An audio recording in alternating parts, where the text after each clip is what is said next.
చంద్రబాబు నాయుడు రాజకీయ ప్రత్యర్థి అయిన పీజీఆర్ కుటుంబానికి అండగా నిలబడితే చంద్రశేఖరరావు ఈ ఎన్నికలలో సెంటిమెంట్ లేదు, ఈ ఎన్నికల్లో పీజీఆర్ కుటుంబానికి ఏకగ్రీవం ఇచ్చేది లేదు, ఎన్నికల్లో మేము నిలబడతామని కీర్తిశేషులు మీ అభిమాన నాయకుడు మీ గుండెల్లో ఈ రోజు కూడా గూడు కట్టుకున్న పీజీఆర్ కుటుంబం మీద అభ్యర్థిని పెట్టి ఎన్నికల్లో మద్దతు ఇవ్వమని పీజీఆర్ భార్య కుటుంబం కేసీఆర్ ను కలవడానికి ఇంటికి వెళ్తే 3 గంటలు ఇంటి బయట గేట్ బయట నిలబెట్టిన దుర్మార్గుడు కల్వకుంట్ల చంద్రశేఖరరావు, ఆయన కొడుకు కల్వకుంట్ల తారక రామారావు కాదా? మంచి సాంప్రదాయం. ఎవరైనా ఎమ్మెల్యేలు చనిపోతే ఆ కుటుంబానికి ఏకగ్రీవం ఇచ్చే సాంప్రదాయాన్ని తుంగలో తొక్కి ఉప ఎన్నికలు తెచ్చి ఈ ఖైరతాబాదే కాదు, పాలేరులో రామరెడ్డి వెంకటరెడ్డి చచ్చిపోయినా, నారాయణఖేడ్లో కిష్టారెడ్డి చచ్చిపోయినా, ఆనాడు పార్లేరులో రామరెడ్డి వెంకటరెడ్డి సతీమణి నించుంటే ఆ సతీమణికి వ్యతిరేకంగా అభ్యర్థిని పెట్టి ఎన్నికల్లో ఓడించింది కేసీఆర్ కాదా? నేను ఇవాళ అడుగుతున్న తండ్రి కొడుకులను, ఆనాడు మీకో నీతి, ఈనాడు మాకో నీత? నీ జాతికి అసలు నీతి ఉందా? ఒకవేళ నీ జాతికి నీతి ఉంటే ఆనాడు పీజీఆర్ మీద పోటీ పెట్టినందుకు రైమత్ నగర్ చౌరస్తాలో ఎస్పీఆర్ కాలనీలో ముక్కు నేలకు రాసి ప్రాంత పేదోళ్లకు క్షమాపణ చెప్పిన తర్వాత బీఆర్ఎస్ దరిద్రులు ఓటు అడగాలి. ఇవాళ మిత్రులారా మీరు ఆలోచన చేయండి. మా అమ్మలక్కలకు నేను విజ్ఞప్తి చేస్తున్నా, అక్క ఇవాళ ఆడబిడ్డను ఆదుకోండి, ఆడబిడ్డ కన్నీళ్లు చూడండి అని కేటీఆర్ చెప్తున్నాడు. వాస్తవమే, ఆడబిడ్డ ఎవరికైనా ఆడబిడ్డనే కదా.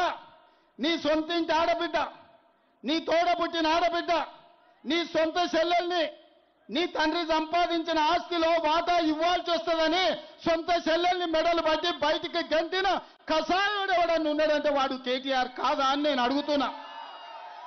తండ్రి సంపాదించిన ఆస్తిలో వాటా ఇవ్వాల్సి వస్తుందని సొంత చెల్లెల్నే ఇంట్లోకెళ్ళి మెడలు పట్టి దొబ్బిన నీచుడు ఎవడన్నా ఉన్నాడంటే కేటీఆర్.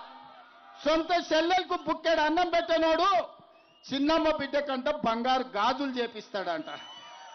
ఈయనంట మాగంటి సునీతమ్మని ఆదుకుంటాడంట. నేను అడగదలుచుకున్న మా అక్కల్ని, అమ్మా మీ సొంత అన్ననే ఒకవేళ మిమ్మల్ని ఇట్లే అవమానిస్తే ఊరుకుంటారా, సలాకి కాల్చి వాత పెడతారా? మీరు ఒక్కసారి ఆలోచన చేయండి. ఇవాళ నీచుడు దుర్మార్గుడు లాలూచి ఉన్నాడు ఎవడన్నా ఉన్నాడంటే వేల కోట్ల రూపాయలు తెలంగాణను కొల్లగొట్టి సంపాదించుకున్న ఆస్తి. అందులో సగం కాకపోయినా చారాన వంతన్న సొంత చెల్లెలకి ఇస్తే సొంత చెల్లెలు తిడుతుందా? ఇవాళ సొంత చెల్లెలు ఆదిలాబాద్ నుంచి మొదలు పెడితే అలంపూర్ వరకు తిరిగి నన్ను మా అన్న వీధిన పడేసిండు, నా తండ్రి సంపాదించిన ఆస్తిలో సిల్లి గవ్వ నాకు ఇయ్యలేదు, ఈయన్ని బొందబెట్టురని సొంత చెల్లెలే తిరుగుతుంది.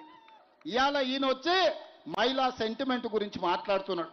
మహిళా సెంటిమెంట్ గురించే మాట్లాడాల్సి వస్తే, మహిళలకు జరిగిన అన్యాయం గురించి మాట్లాడాల్సి వస్తే, మంత్రివర్గంలో ఒక మహిళకు 5 ఏళ్లు మంత్రి పదవి ఇయ్యలే కేటీఆర్. దానికి సీపూర్ దెబ్బలు కొట్టాలనా లేదా మా అక్కలు ఆలోచన చేయరు.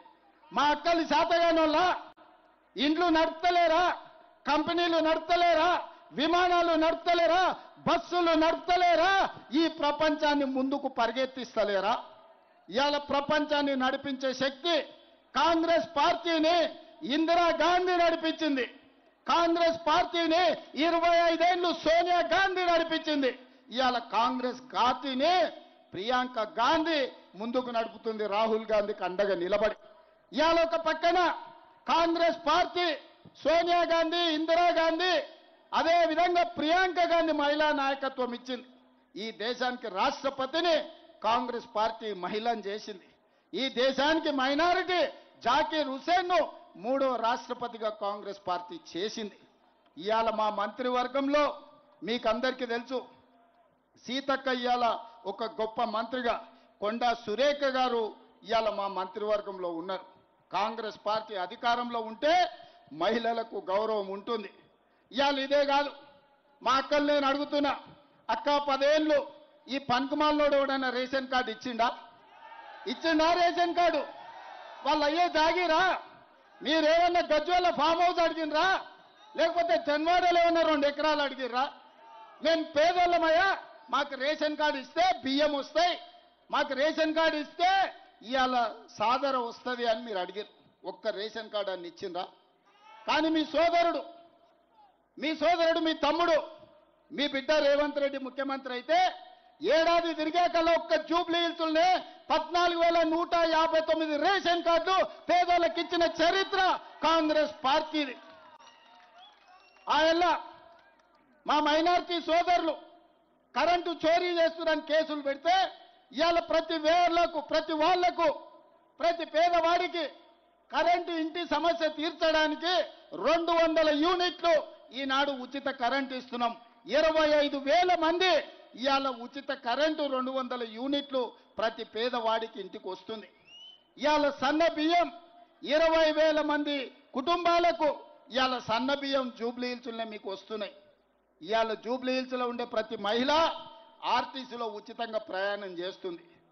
మీకు ఉచితంగా ఆర్టీసీ బస్సులో ప్రయాణం ఇస్తే ఆటో వాళ్ళని మీ మీద పంచాయతీకి తోలేడు. ఆటోలో తిరిగిన బిల్లా రంగాలు. ఆడవాళ్లకు ఉచితంగా బస్సులో పోతే ఆటో వాళ్ళకి అన్యాయం జరిగింది. వాళ్ళని ఆదుకోమంటే నాకు అభ్యంతరం లేదు. ఆటో సోదరులకు కూడా మంచి జరుగుతుంది, మంచి చేస్తాం. కానీ ఆడబిడ్డలకు ఆర్టీసీలో బస్సు బంద్ పెట్టుండ్రి, వాళ్ళని బస్సులో ఉచితంగా ఓనియొద్దని అంటారు. నేను అడగదలుచుకున్న మా అక్క చెల్లెలు, 10 ఏళ్ళు కేసీఆర్ ముఖ్యమంత్రి ఉన్నాడు, ఎన్నడైనా మీకు బస్సులో ఉచితంగా దోలాలని ఆలోచన చేసిండా అక్క? ఎన్నడైనా చేసిరా? ఇవాళ ఎవరైనా ఒక్క రూపాయి అడుగుతుర్రా మిమ్మల్ని? అమ్మగారింటికి పోవాలన్నా బాజాబ్తో పోతున్నారు కదా, అమ్మవారిని దర్శించుకోవాలన్నా అల్కకు పోయి అల్కకు వస్తున్నారు కదా, బల్కంపేట ఎల్లమ్మకు పోవాలన్నా, భద్రాచలం రాముల వారిని దర్శించుకోవాలన్నా, యాదగిరిగుట్ట లక్ష్మీ నరసింహస్వామి దగ్గరకు పోవాలన్నా చిల్లి గవ్వ ఖర్చు లేకుండా పోయేస్తురా లేదా అక్క? దసరా పండుగ, దీపావళి పండుగకు అందరూ అమ్మగారింటికి పోయేస్తున్నారు కదా, మరి ఆ దరిద్రులకు కడుపు నొప్పి ఏంది అక్క? ఏంది వాళ్ళ బాధ, వాళ్ళ దుఃఖం ఏంది? మా ఆడబిడ్డలు సంతోషంగా ఉంటే చూసి ఓడలేరా? నీ ఇంట్లో ఉన్న ఆడబిడ్డలు మంచిగా చూసుకోకపోతే రాష్ట్రంలో ఉన్న 2 కోట్ల మంది ఆడబిడ్డలకు అన్యాయం చేయాలని ఇవాళ బీఆర్ఎస్ వాళ్ళు ఆలోచన చేస్తారు. అందుకోసం ఇవాళ బీఆర్ఎస్ని గెలిపించాలనా? మీ రేషన్ కార్డు రద్దు చేయనికే బీఆర్ఎస్ని గెలిపించాలనా? మీ సన్న బియ్యం రద్దు చేయనికే బీఆర్ఎస్ని గెలిపించాలనా? మీ ఇంటికి ఉచిత కరెంటు రద్దు చేయనికే బీఆర్ఎస్ని గెలిపించాలనా? ఆడబిడ్డలకు బస్సు ప్రయాణం ఉచితంగా రద్దు చేయడానికి బీఆర్ఎస్ని గెలిపించాలనా? రేపటి తర్వాత మా మిత్రుడు శ్రీనివాసరెడ్డి గారు ఇక్కడ ఉన్నారు.